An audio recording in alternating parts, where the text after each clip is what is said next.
एजाज तरीन की खूबसूरत तरीन रिपोर्ट आपने देखी और आप रुख करेंगे शहर इकबाल का। सियालकोट की मंडी में मवेशियों की खरीदो फरोख्त तो जारी है, लेकिन मंडी में सफाई के नाक़िस इंतजाम के बायस व्यापारियों और खरीदारों को मुश्किलात का सामना है। चलते हैं इमरान सियाल की जानिब और मजीद उनसे जानते हैं। जी इमरान, बताइएगा।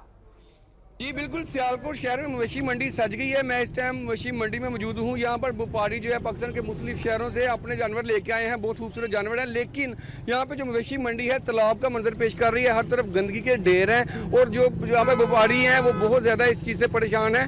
हम एक व्यापारी से बात करते हैं, उनका क्या कहना इस बारे में। जी सर, इतने बारिश हो जाए तो गंदगी बहुत है, कोई प्रॉपर इंतजाम नहीं है जो गवर्नमेंट ने करे तो सानू व्यापारी को सहूलत मिले। तो बहुत ही परेशान है, जो बारिश हो जाती तो उस तरह भी गंदगी है हर पासे ही। तुहाडे सामने सारा कुछ वेख लो, तुसीं नज़र मारते हो। तो बहुत परेशान है जी बारिश की वजह तो, या उस तरह भी गंदगी बहुत है। जी बिल्कुल, जैसा कि इनका कहना है कि इधर गंदगी के बहुत ज़्यादा ढेर लगे हुए हैं और उनको सख्त मुश्किलात का सामना है। जबकि दूसरी तरफ जो कांगू वायरस का डर है उसकी वजह से भी जो है ना लोगों में खौफ व हरास है। और जो बहुत शुक्रिया इमरान सियाल, आप हमें अपडेट कर रहे थे।